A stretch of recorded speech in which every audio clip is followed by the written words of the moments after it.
On raconte que le jour où le monde a basculé, le ciel de Valyria était d'un bleu d'une pureté insolente. C'était une journée comme les autres pour l'Empire, une journée de luxe, de philosophie et de mépris. Car après 5000 ans de règne absolu, les seigneurs dragons ne craignaient plus rien. Ils avaient dompté les hommes, asservi la magie et transformé les volcans en forges privées. Ils se croyaient éternels, inconscients de n'être plus que des cadavres en sursis. J'ai exploré avec vous l'ascension des bergers, la chute de Gis, les laboratoires innommables de Gorgossos et la victoire contre les Rhoynar. L'Empire était au fait de sa gloire, ivre de sa propre divinité. Mais alors que les 40 familles levaient leur coupe d'or, une lignée mineure commit l'acte le plus lâche de l'histoire valérienne. Elle fuya. 12 ans avant l'Apocalypse, les Targaryens ont tourné le dos au paradis. Aujourd'hui, je vous plonge dans l'instant zéro. Je vais vous raconter l'exode des fous, l'arrogance d'un empire qui se pensait plus fort que la Terre, et l'agonie d'un monde qui a disparu en un seul battement de cœur. Préparez-vous. Voici le fléau, le siècle de sang, et les horreurs qui hantent encore les ruines de ce qui fut autrefois le centre de l'univers. Tout commence par un cri dans la nuit. 12 ans avant que le monde ne s'arrête de respirer, Daenerys Targaryen, une enfant que l'histoire retiendra sous le nom de la Rêveuse, voit la fin. Elle ne voit ni conquête, ni couronne, ni mariage. Elle voit l'enfer. Elle voit les 14 flammes, ces volcans sacrés que les Valériens pensaient avoir enchaînés par des millénaires de rituels sanglants, exploser comme des cœurs trop pleins de haine. Son père, Aenard Targaryen, prend alors une décision qui va changer le cours de l'histoire. Il la croit. Sans l'ombre d'une hésitation, il vend ses domaines, rassemble ses richesses et ses 5 dragons, dont le jeune Balérion, pour s'exiler sur le rocher stérile et brumeux de Père Dragon. Pour les 39 autres familles régnant sur l'univers connu, c'est la blague du siècle. Les Targaryens sont ridiculisés sur toutes les terrasses de la capitale. On les traite de paranoïaques, de lâches qui abandonnent le paradis par peur de quelques secousses. Les plus puissantes familles pensent même qu'il s'agit juste de la fuite d'une famille mineure, vexée de ne pas accumuler plus de puissance. Pendant 12 ans, ils vivent dans le mépris total, ignorés par une élite valérienne qui continue de sacrifier des milliers d'esclaves dans les mines, persuadés que le sang versé calmera les montagnes à jamais. Mais le jour du fléau, le rire meurt dans les gorges. Ce n'est pas une simple éruption, c'est un déchirement de la réalité. Les 14 flammes explosent à l'unisson avec une telle violence que le sol s'effondre sur lui-même. La terre se fissure sur des lieux, libérant de la lave et des gaz si acides qu'ils dissolvent la peau des gens en quelques secondes, avant même qu'ils ne puissent hurler. Même le ciel devient un abattoir. Les dragons, ces dieux vivants, ne sont pas épargnés. Leurs écailles de fer ne servent à rien contre l'air qui s'enflamme. Leurs ailes se consument en plein vol et ils tombent par centaines, comme des pierres incandescentes dans un océan de lave.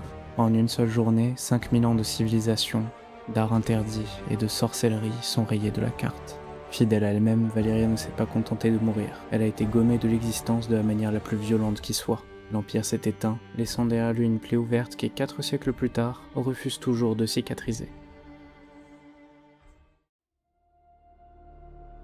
Le fléau n'a pas seulement tué Valyria, il a brisé l'épine dorsale du monde connu. En une seule après-midi, le vide laissé par la chute des Seigneurs Dragons devient un gouffre noir qui va aspirer Essos pendant plus d'un siècle. C'est le début du siècle de sang. Sans les dragons pour maintenir l'ordre par la terreur, toutes les haines ancestrales, les rancœurs ethniques et les ambitions dévorantes explosent simultanément. La géopolitique d'Essos devient une boucherie. À l'ouest, Volantis, la fille aînée de Valyria, se proclame héritière légitime du sang et de la gloire de l'Empire.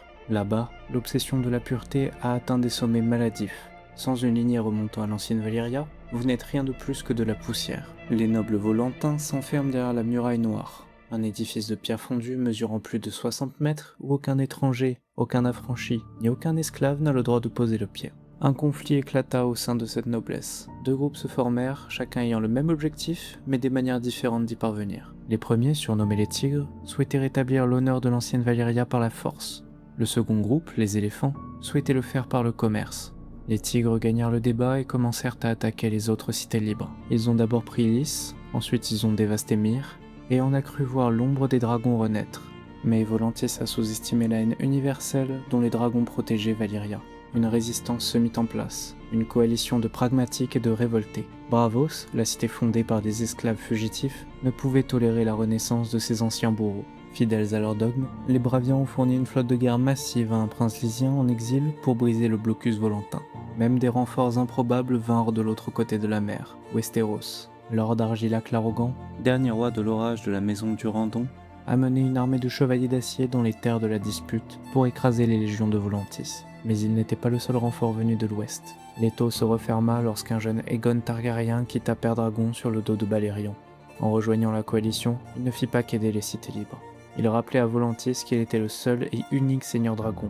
En réduisant leur flotte en cendres au large de Lys, Aegon a mis fin au rêve impérial de la fille aînée. Volantis est resté une relique, une cité hantée par ses propres esclaves, attendant un feu qui ne reviendra jamais.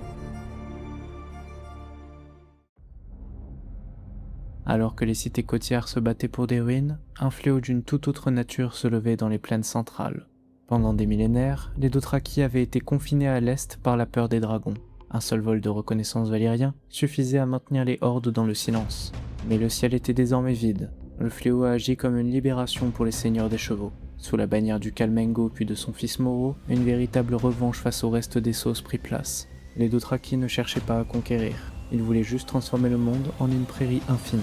Pour eux, chaque mur est une insulte à la terre. Kalmengo, accompagné d'une véritable mer de soldats, déferla sur le royaume de Sarnor, une civilisation aux cités millénaires dont les tours de marbre et les canaux d'irrigation faisaient pâlir Valyria. Ville après ville, palais après palais, tout fut méthodiquement rasé.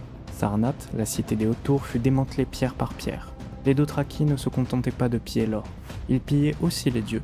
Ils ont traîné les statues colossales des divinités vaincues à travers les plaines jusqu'à Vaes Dothrak, créant ainsi un cimetière de religions mortes pour prouver que seul le ciel est éternel.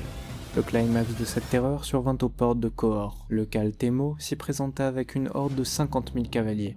La cité n'a survécu que par un miracle de discipline. Le sacrifice de 3000 immaculés. Ces guerriers eunuques ont tenu leur rang face à des charges répétées, voyant leur rang s'amenuiser mais ne rompant jamais. Ce jour-là, les Dothraki ont déposé leurs tresses aux pieds des survivants, reconnaissant leur valeur. Mais le message pour Essos était clair. Sans dragon, le centre du continent appartenait désormais aux chevaux. Le royaume de Sarnor n'était plus qu'un souvenir, remplacé par la mer d'Othrak. Un océan d'herbe où plus aucune pierre ne s'élève vers le ciel. Si le siècle de sang a prouvé une chose, c'est que Valyria, même morte, refuse de lâcher sa prise sur le monde. Certains ont fait l'erreur de croire que les 14 flammes n'étaient qu'une colère passagère, une opportunité de s'emparer d'un trône encore chaud. L'exemple le plus parlant reste celui d'Orion, un seigneur dragon se trouvant à Qohor au moment du fléau. Au lieu de survivre comme les Targaryens et de remercier la chance qui venait de le frapper, il a levé une armée de 30 000 colons et s'est proclamé premier empereur de Valyria, partant vers le sud pour reprendre la cité. Orion cherchait à régner sur des cendres, mais la mer fumeuse n'acceptait aucun maître. Ni l'empereur Orion, ni ses 30 000 soldats, ni son dragon n'ont jamais été revus. Ils ont littéralement été effacés de l'existence, dévorés par les vapeurs de soufre ou par quelque chose de bien plus sombre qui s'est éveillé dans les ruines. Cette disparition a gravé une vérité dans le cœur des hommes. Valyria n'est plus une cité, c'est un piège attendant de pied ferme le premier homme assez fou pour s'y jeter. Mais l'arrogance ne connaissant pas de frontières, à l'ouest, Tommen II Lannister, roi du Roc, a commis la même erreur fatale. Ivre de gloire, il a affrété une flotte immense pour piller les trésors de l'Empire. Il n'est jamais revenu, emportant avec lui l'épée ancestrale de sa maison rugissante. Des siècles plus tard, Geryon Lannister, l'oncle de Tyrion, disparaîtra dans les mêmes eaux en tentant de la retrouver, car dans les ruines de Valyria, l'or a tendance à attirer les prédateurs.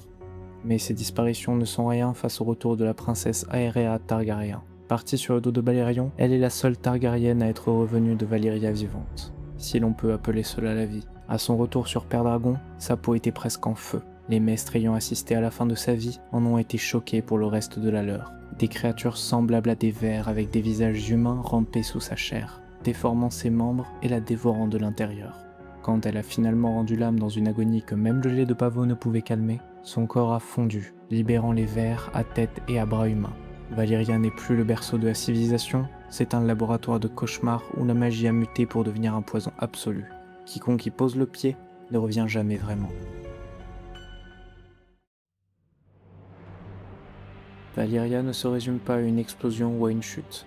C'est une cicatrice sur la face du monde qui ne se fermera jamais. 5000 ans de domination absolue ne s'effacent pas en une après-midi, et le fléau n'a fait que transformer un empire de chair en un empire de fantômes. Des cités de Sarnor rasées par les Dothraki, aux ambitions brisées de Volantis, chaque vestige des Ssos porte encore la marque des seigneurs dragons. Valyria est devenue ce mythe ultime, un paradis perdu transformé en un enfer nécessaire, une source de puissance que tout le monde convoite, mais que personne ne peut posséder sans y laisser son âme. L'Empire s'est éteint, mais son ombre continue de s'étendre sur chaque trône, chaque épée et chaque lignée. On ne guérit pas de Valyria, on apprend simplement à vivre dans les cendres qu'elle a laissées derrière elle. C'est ici que se termine notre plongée dans les racines de l'Apocalypse. Si cette série vous a aidé à voir au-delà des flammes, n'oubliez pas de marquer votre passage en commentaire. Et bien évidemment, le voyage ne s'arrête pas ici. Le sang des dragons a trouvé une nouvelle terre, et notre prochaine étape nous mènera vers l'ouest.